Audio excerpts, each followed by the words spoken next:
Ջուր կա։ Առայժմ կա։ Աստված չանի ջուր չլինի։ Չափի Գևորգյան։ Պետք է պահենք, փայփայենք, խնայենք, կուտակենք։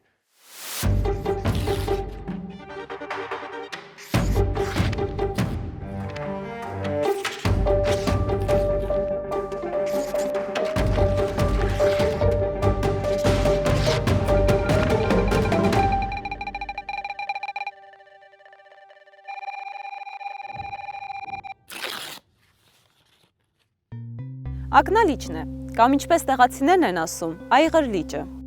Մի ժամանակ ակտիվ հանգստի գոտի էր։ Գալիս էին հեռու մոտիկ բնակավայրերից, Երևանից, ձուկն առատ էր։ Ջուրն այնքան, որ այստեղում ինձ կծածկեր։ Լիճը սնվում է ստորերկրյա ջրերով, Արարատյան արտեզյան ավազանից։ Երբ ջուրը հողի տակ պակասեց, ակնալիճը սկսեց ճահճանալ։ Մակարդակն իջավ, այս կետից։ Հասնելով Աշմյան մակերևույթին։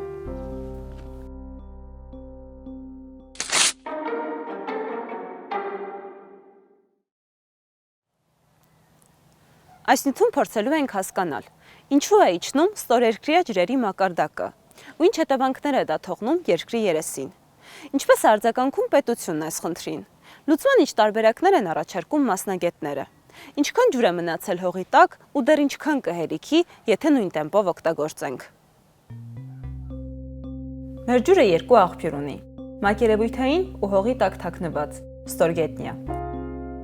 Երկուսը միասին մեր ջրային պաշարն են, հարստությունը։ Թե ինչքան է այդ հարստությունը, ոչ ոք չգիտի։ Արարատյան դաշտի տակ է անվարված Հայաստանի ստորերկրյա ջրերի մոտ 70%-ը։ Վերջին անգամ այդ պաշարը չափել են 40 տարի առաջ։ Դրանից հետո օգտագործել ենք անհաշիվ ու հիմա հազանգում ենք։ Այս կերպ շարունակելու դեպքում մեր ընդերքը կցամաքի։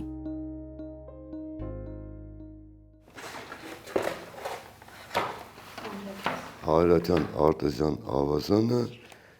ինքը տարածում է Արմավիրի մարզ, Երևանի տակով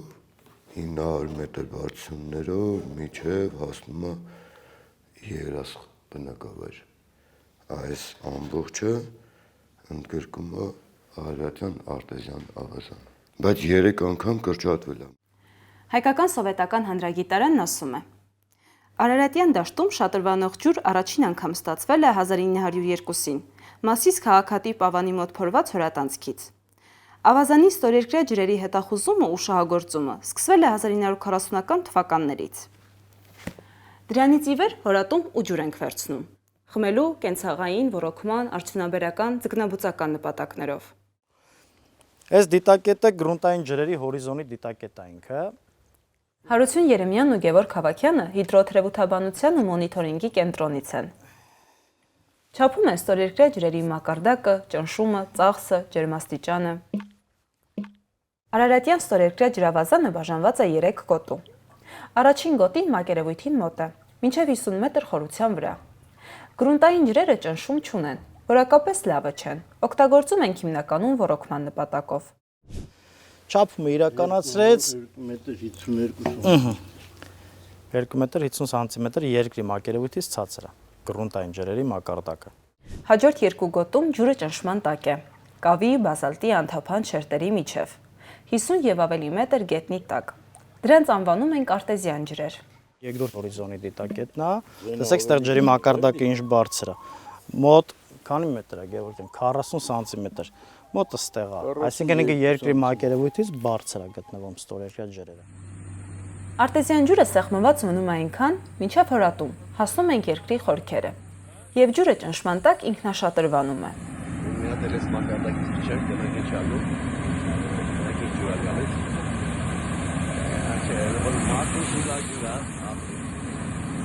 Սա խմելու համար պիտանի, բարձրորակ ջուր է։ Դույլը հենց մտավ ջրի մեջ, վարկանաչափը սխում ենք, հենց դույլը լցվեց, վարկանաչափը անջատում ենք։ Չափի Գևորգյան։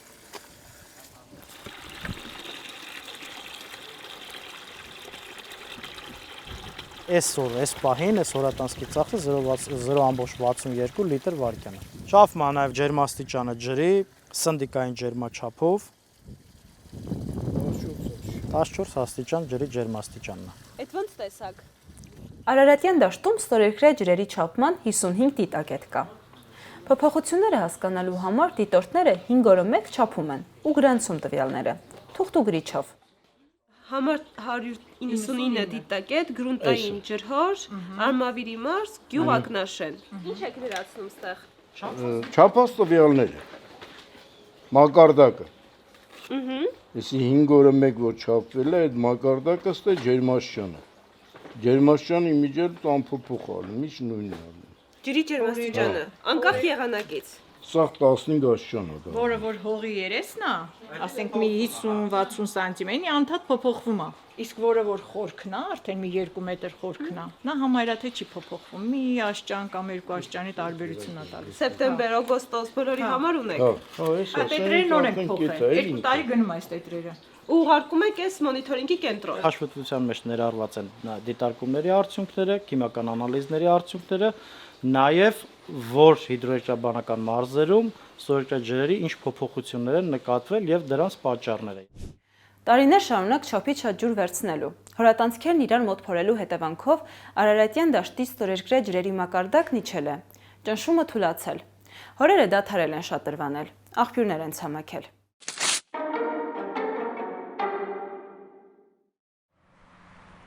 Արարատյան ստորերկրյա ջրավազանի պաշարը վերջին անգամ գնահատվել է 1984 թվականին, Խորհրդային Միության տարիներին։ Այն ժամանակ մոտ 3 միլիարդ խորանարդ մետր ջուր ունեինք։ Արդյոք 40 տարին մի քիչ շատ չի ու արդյոք պետք չի նորից գնահատել պաշարը։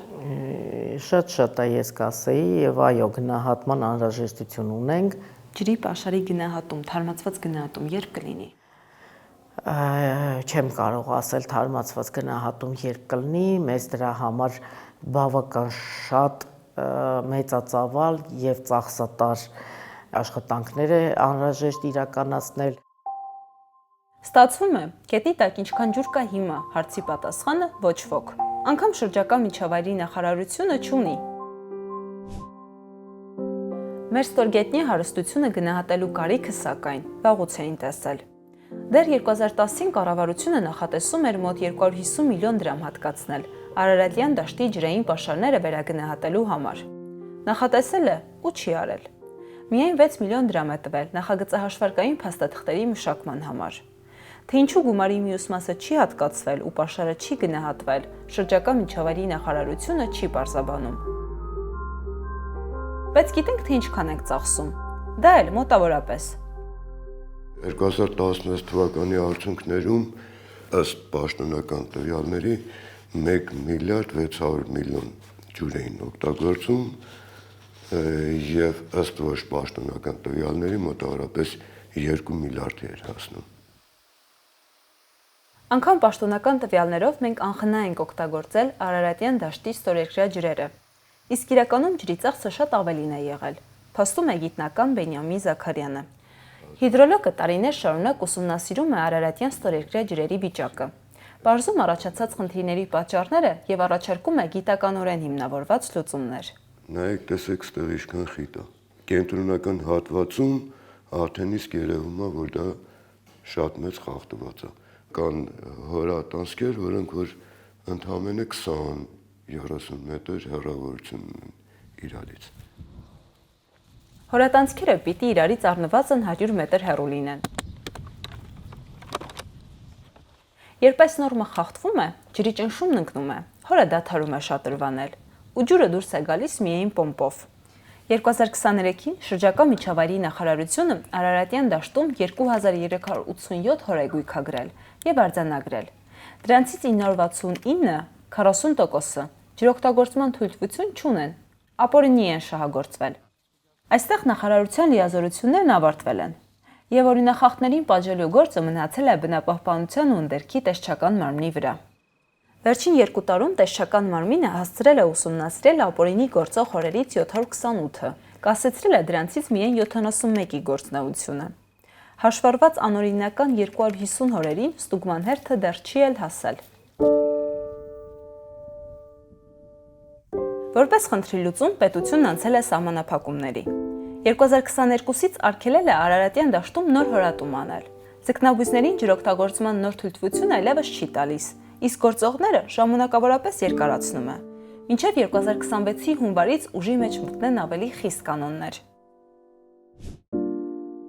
2024-ին վարչապետի որոշմամբ ստեղծվել է միջգերատեսչական աշխատանքային խումբ, որը պետք է մշակի ջրային ոլորտի ռազմավարությունը եւ խնդիրների լուծման բանաձևեր առաջարկի։ Թե ինչ է արել այդ խորհուրդը մինչև այսօր առերևույթ նկատելի չէ։ Փաստաթղթերով էլ անհայտ է։ Նիստերի արձանագրություններն ու տարեկան գործողությունների ծրագիրը մեզ չտրամադրեցին։ Ցանկացած խնդրի լուծման համար նախ տվյալներ են պետք։ Ամենակարևոր տվյալը մենք չունենք։ Ինչքան ջուր է մնացել Արարատյան ստորերկրի ավազանում։ Միայն այս հարցին պատասխանելուց հետո է հնարավոր որոշել, ինչ առաջնահերթություններով ու կարգավորումներով պետք է բաշխել մեր ստորգետնյա հարստությունը։ Արարատյան արտեզյան ավազանի ջրի մակարդակի իջեցումը հիմա շարունակվում է։ Այս պահին ցավոք այո։ Մենք ցավոք Արարատյան դաշտում բավական մեծ քանակով ձկնաբուծարաններ ունենք, որոնք հենց բացառապես օգտագործում են ստորերկրյա քաղցրահամ թանկարժեք ջուրը։ Արարատյան դաշտում ձկնաբուծության բուռն վերելքը սկսվեց 2008-ին, երբ կառավարությունն այն առաջնահերթություն դարձրեց։ Ջրարի հիմնական մասը, մոտ 70-80%-ը, ուղղվեց հենց ձկնաբուծարաններին։ Հետևանքը շատ արագ երևաց։ Ձկնաբուծությունն աճեց, ջրի մակարդակը նվազեց։ 2016 թվականի հետազոտությունը ցույց տվեց. Արարատյան ավազանի ջրի վերականգնվող պաշարը 1.1 միլիարդից իջել է 926 միլիոն խորանարդ մետրի։ Բայց օգտագործման ռեժիմը չփոխվեց։ Ձկնաբուծարանները շարունակեցին նույն սխեմայով աշխատել։ Մի խողովակով խորքային հորից ջուր վերցնել, մյուսով այն տանել լցնել գետերը։ Ու այդպես մինչև այսօր։ Մենք մի ժամանակ հաշվարկել ենք, որ մենք տարեկան $1 միլիարդ ջուր ենք սպառում, որպեսզի 150-200 միլիոն դոլարի ձուկ արտադրենք։ Ընտրությունը հետևյալն է, կամ մենք ասենք, որ գիտեք ինչ էս արտեզյան ավազանի վրա խաչ ենք քաշում, որը չենք կարող անել, կամ էլ ասում ենք ձկնարդյունաբերության վրա ենք խաչ քաշում, որը էլի չենք կարող անել, որովհետև նշանակում է հարվածել տնտեսությանը երկու դեպքում էլ։ Ի վերջո, ձկնաբուծությունը խթանելուց առաջ հաշվարկ կար, թե չկար։ Օգուտի ու վնասի գնահատում կար, թե չկար։ Վարչապետը 2019-ին ասում էր, թե հաշվարկել էին։ 2023-ին պնդում էր ճիշտ հակառակը։ Որովհետև այդ հաշվարկն էլ չկա եւ էդ էլ է հարց։ Մենք ինչքան ջուր ենք վատնում, ինչքան ձուկ արտադրելու համար, եւ այդ բալանսը ինչ արժի։ Ես ես ուրիշ մի բան ասեմ։ Եթե մեզ ձուկ անհրաժեշտ լինի, մենք կարող ենք գնալ ուրիշ տեղից առնել բերել։ Բայց եթե մեզ ջուր անհրաժեշտ լինի, մենք չենք կարող գնալ ուրիշ տեղից առնել բերել։ Ջրի անփոխարինելի լինելու մասին այս պարզ ճշմարտությունը, սակայն, ուշացումով մտավ կառավարության օրակարգ։ Բնապահպանների բողոքներից ու միջազգային կառույցների հաշվարկ ահազանգերից 10 տարի անց միայն գործադիրը փորձեց անդրադառնալ խնդրին։ Այս անգամ փոփոխությունների հարվածի տակ ընկան ձկնաբույծները։ Եթե փակ համակարգ եղավ, ջուրը տաքանալու ձկները սատկ են, իմաստ չունի էլի։ 2024-ից Արարատյան դաշտի ձկնաբուծարանները փակ շրջանառու համակարգի պետք է անցնեին։ Այն է, ջրի միայն 60% վերցնեին հորից, իսկ մնացած 40%-ը ֆիլտրեին ու նորից օգտագործեին։ Եթե այս մոդելը աշխատեր, կառավարության հաշվարկով տարեկան կտնտեսեինք մոտ 350 միլիոն խորանարդ մետր ստորերկրյա քաղցրահամ ջուր։ Չաշխատեց։ Իշխանը ինքը սիրում է սառը ջուր։ Եթե սրա մոտ 18-19 աշանից վերև բարձրացավ ջուրը, հնարավոր չի, այլ արդեն սատում։ Օրինակ այս տարի ամառը ստվերի տակ իմ մոտ ջերմաշանը 44 աշան է ցույց տալու։ Պատկերացրեք, այստեղ այդ մատերիալի վրա ջուրը ինչ է դառնալու։ Եթե մենք փակ համակարգ ունենանք։ Ձկնաբույծները դատարան դիմեցին, պնդելով, որ որոշումն իրենց մենակ է թողնում օրենքի առաջ։ Եվ իրենք չեն կարող սեփական միջոցներով ապահովել ջրի մաքրումն ու սառեցումը։ Շրջակա միջավայրի նախարարությունն էլ բերեց իր հակափաստարկը, որ ստորերկրյա ջրերի վիճակի վատթարացումը շարունակվում է։ Եվ եթե հիմա ձկնաբույծները չանցնեն ջրախնայող համակարգի, վաղը կարող են ամեն ինչ կորցնել։ Այդ ջուրը, որ պակասում է, իրենց տնտեսությանն էլ է հետո դա անդրադառնալու, իրենց տնտեսությունն էլ կամաց գոյություն չի ունենալու, որովհետև ամեն դեպքում ձուկը օդով չեն բուծում, ջրի հետ կապված անմիջական գործունեությունը։ Ապագայի մասին մտածելու բեռը ձկնաբույսները թողել են կառավարությանը։ Իրենք իրենց բիզնեսի մասին են հոգում։ Նրանք շարունակում են ջուրն օգտագործել այնպես, ինչպես առաջ։ Փակ համակարգով աշխատելու կառավարության որոշումն առայժմ կասեցված է։ Գործն էլ վերաքննիչ դատարանում է։ Խնդրի լուծման հաջորդ փորձը շրջակա միջավայրի նախարարությունը պատրաստվում է անել տարեսկզբից, կրճատելով արարատյան արտեզյան ավազանի ջրառը 15%-ով։ Մյուս քայլով նախարարությունը ձկնաբույսներին կտա ընդհանուր ջրառի միայն 55%-ը։ Մինչ այս նրանց բաժինը 80% էր։ Արդյունքում 40%-ով կրճատվելու է ձկնաբույսներին տրվող ջուրը։ Տնտեսվարողին թողնելով երկու տարբերակ՝ կամ պահել ավելի քիչ ձուկ, կամ անցնել ջրի փակ շրջանառու համակարգին։ Սկզբունքը պարզ է. ջուրն ավելի մեծ հարստություն է, քան ձուկը։ 10 տարի պահանջվեց պետությունից այս մտքին հանգելու ու գործնական քայլերի դիմելու համար։ Օրենքով է արդեն նախատեսված եւ ուզեն պետք է հաշտվեն այդ գաղափարի հետ։ Ստացվում է, որ մեզ շատ ջուր է պետք։ Այո։ Որտեղից վերցնենք այդ ջուրը։ Շատ ջուր է պետք, մեր եղած ջուրը կարանք նորմալ օգտագործենք։ Ջուրը մեզ է հասնում ծակ խողովակներով, մաշված ենթակառուցվածքներով։ Սրան գումարած կա նաև ջրի գողություն, ինչի մասնագետները տնտեսական կորուստ են ասում։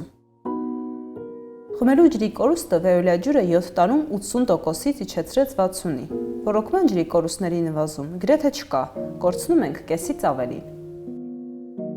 Մակերևույթային ու ստորերկրյա ջրերը մի շղթա են։ Երբ մեկը չի հերիքում, ստիպված մյուսից ենք վերցնում։ Ռոռոկման ջրի պակասը լրացնում ենք Սևանալճից։ Ռոռոկման սեզոնի ընթացքում, ասենք գալիս է հունիս-հուլիս ամիսը, ջրի մակարդակը ավելի է իջնում։ Ջրի մակարդակը իջա, բնականաբար պոմպակայանները ավելի քիչ են աշխատում։ Դա արդեն մշակաբույսերը կամ ռոռոկվող մշակաբույսերը, որպեսզի կարողանանք այդ ջրի դեֆիցիտը լրացնենք, ստորին Հրազդան ջրանցքից դոտացիոն խողովակաշարով ջուր ենք բերում, ակնալճի վերին ջրանցք ենք լցնում։ Հիդրոլոգ Բենյամին Զաքարյանն ասում է, որ Սևանից հավելյալ ջրառի փոխարեն կարելի է կառավարումն օպտիմալացնել։ Դե օպտիմալացնել, ինչպես բաշխվի ջուրը։ Ինչպես բաշխվի ջուրը։ Հիմա ասեմ դες, այս Սևանա լճից ջուրը բաց են թողում։ Իջացնում են դեպի Արարատյան դաշտ, 200 միլիոն, 250 միլիոն տարեկան։ Ձկնաբուծարանների եւ խորքային հորերից ջրերը հիմնականում գնում լցում են Արաքս։ Մոտավորապես մենք կորցնում ենք այդտեղ 500-ից 600 միլիոն, որը որ մենք կարանք հետ վերադարձնենք։ Կես միլիարդ խորանարդ մետր ջրի կորուստի չափն այսպես պատկերացնենք։ Այն հավասար է ամբողջ Երևանի մոտ 2 տարվա ջրամատակարարմանը, խմելու եւ տեխնիկական կարիքները միասին։ Գումար ծախսենք, հետ վերադարձնենք, այդտեղ ջրամբարներ կառուցենք, Արարատյան դաշտի կողքերը ջրամբարներ կառուցենք, կուտակենք եւ այդ ջուրը զմռանը կուտակենք կամ ասենք ավել ջուրը հետ մղենք դեպի գրունդ, վերալիսկավորենք մեր ստորերկրյա պաշարները, մենք խնդիր չենք ունենալ։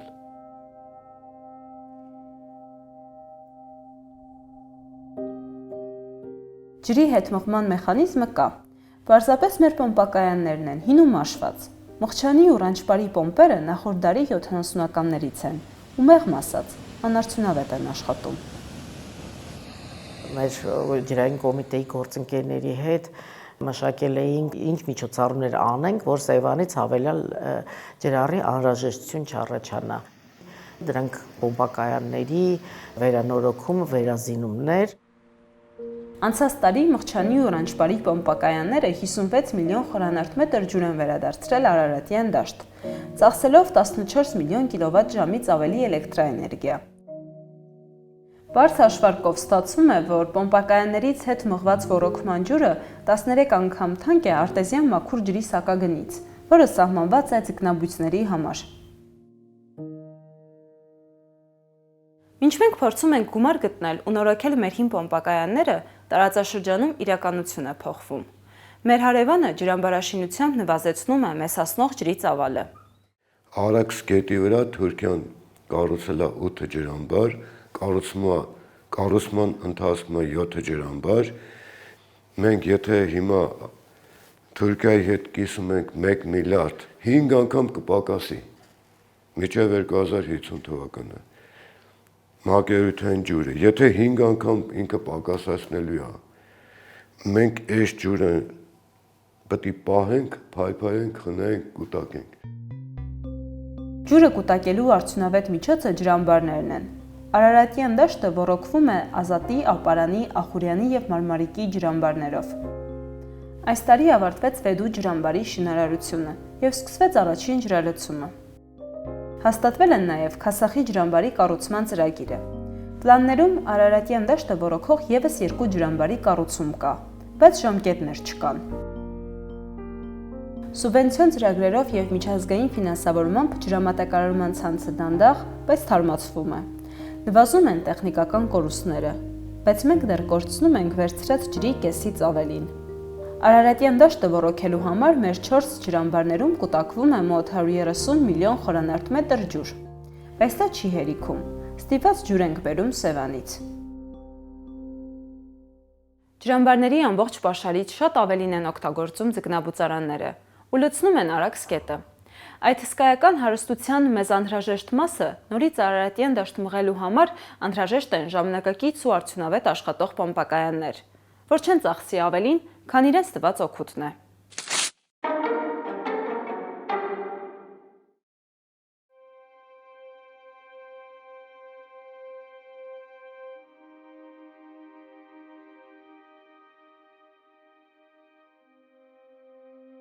Մոտ 100 տարի առաջ, 1928 թվականի մայիսի 13-ին Թամանյանի նախագծով կառուցված պոմպակայանի այս շենքի բացումն էր։ Պոմպակայանն այն ժամանակ աշխատում էր 4 պոմպով։ Այնքան ջուր էր վերցնում Այղեր լճից, որ հերիքում էր մոտ 3000 հեկտար դաշտ ու այգի ոռոգելու համար։ Լճի ջուրն այսօր այնքան է քչացել, որ միայն 1 պոմպ է աշխատում։ Նոր է կառուցվել, ափին մոտ։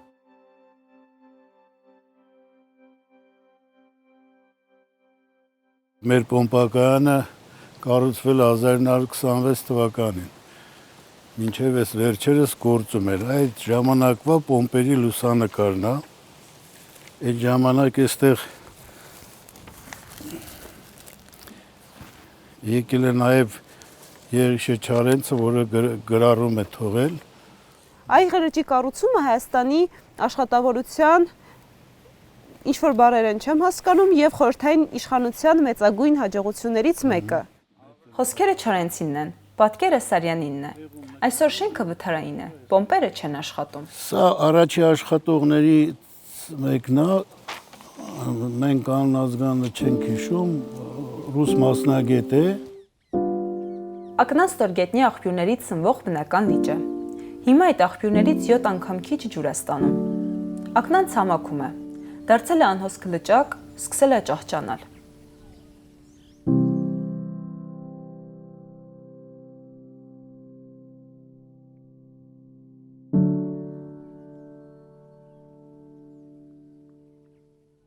Շենքի ներսի պոմպերը վերջին անգամ գործել են 2017-ին,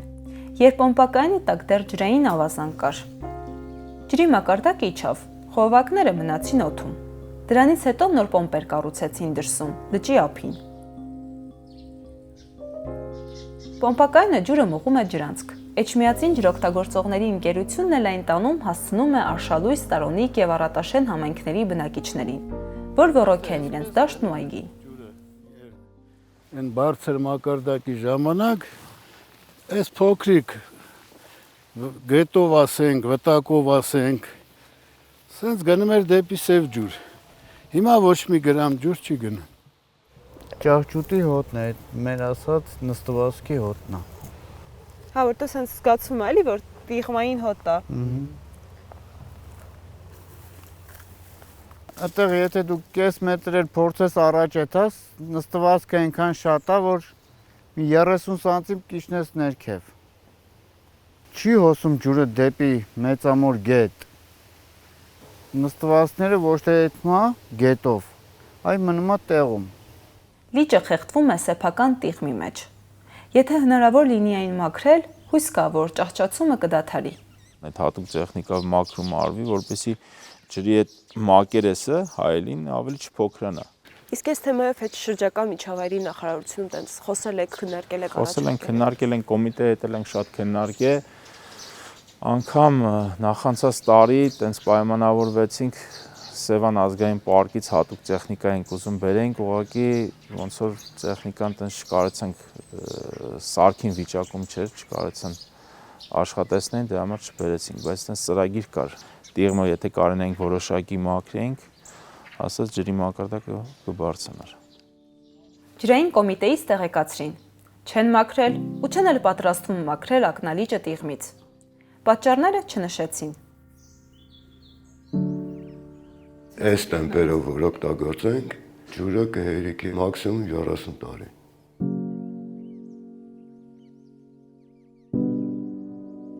Այս տարիների ընթացքում Արարատյան արտեզյան ավազանի հետ մեր արածի ու չարածի տեսանելի պատկերը ակնալիճն է։